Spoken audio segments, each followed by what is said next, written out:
Hello, precious angels. Today I want to talk about propaganda.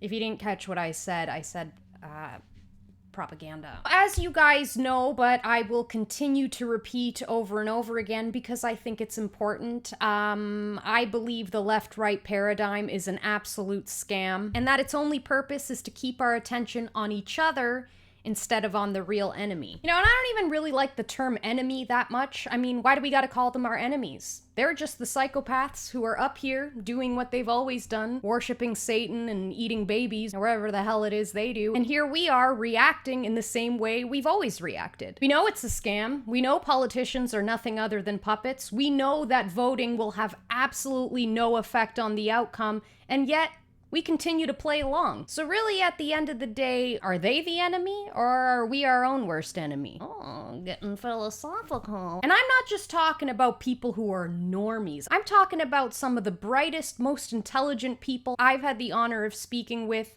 falling victim to the same tactics over and over and over again. They know it's absolute nonsense, so why do they do it? They do it because somewhere deep inside of them, they believe that if they choose who they've deemed to be the lesser of two evils, that they'll somehow be delaying the inevitable. Which, of course, is a delusion. Because at the end of the day, we're all human. And human beings will invent fairy tales if the truth is too much of a threat to their survival. Just as the victim blocks out the traumatic event, we're blocking out the sins of our oppressors. I want to show you guys an article I read recently. I actually read it yesterday, and it was really, really good. I'd recommend you read this. The article breaks down the psychological warfare that we're currently experiencing, and it kind of just breaks down the tactics and concludes with how we can somewhat override the psychological manipulation. So what's currently taking place in the US and across the globe is what we call manufactured polarization. We see it all day, every day with the left versus right paradigm. And the reason this works so well is that when we fight with the opposing side,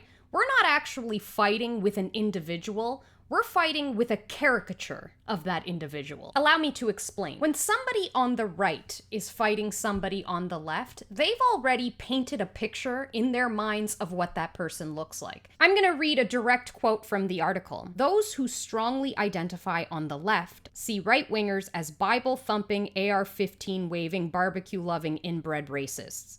Those who strongly identify on the right see left-wingers as bumbling, pink-haired, quadrisexual, bathroom militant social justice warriors. All those caricatures are manufactured. None of those archetypes exist in real life in any significant proportion. Now, the reason I love this is because this is something I always say to people.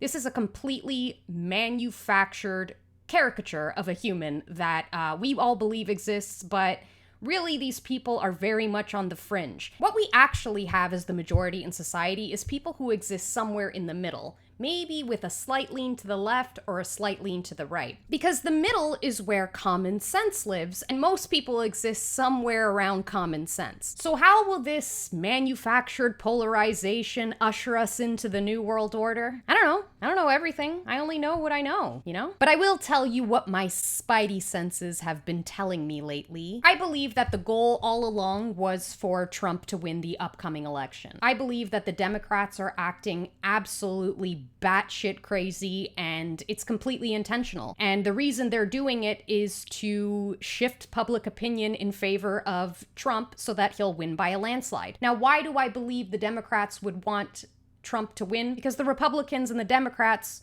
work together. From day one, I've believed that in order for us to shift into the new economic system, in order for us to shift into the new world order, that we will need martial law. We will need complete chaos and destruction in order to restructure everything in society as we know it. And I've believed that martial law was going to be the kickoff for that. So what I think is happening right now is I think they're using the power of persuasion and repetition to prepare us for what will happen. Over the past few weeks, I've noticed that there are a few key things they're repeating over and over again.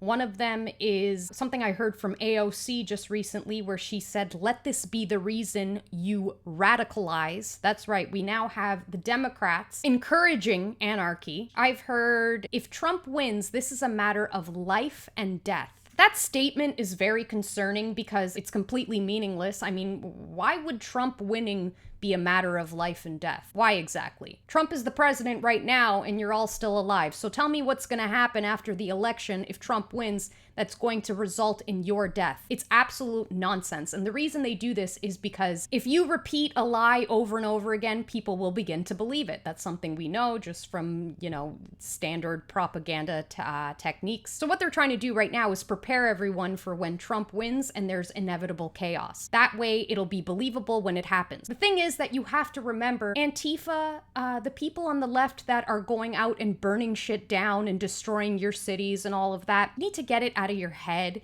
that these are regular people who exist on the left, that these are regular liberals, that this is your neighbor. These are paid agitators. These are people who are drug addicts, who are criminals, that they've offered money to create this destruction. And of course, they're going to take it. This is exactly how we get out of this. We choose not to go along with the game. We choose not to play. This is the only way this ends. So anyway, I'd love to know your thoughts on the psychological warfare. I think what's really interesting about it is that they're just throwing so much conflicting information at us. And the reason they do that is to keep us in a constant state of confusion so that we can no longer trust our own thoughts, our own opinions, our own feelings on anything. And that's how people kind of end up attaching themselves to an authority figure or a hero, somebody that they can look up to for the information. The way you override it is to go back to trusting yourself. If you hear information that doesn't sound right to you, if it doesn't feel right to you, then it probably isn't. I do believe that the spiritual awakening we're all going to experience has to do with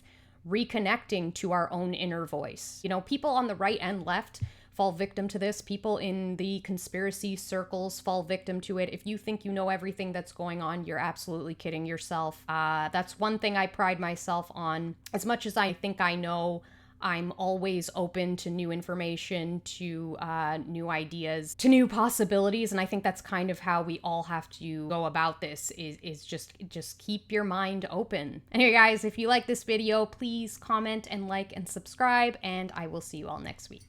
Bye.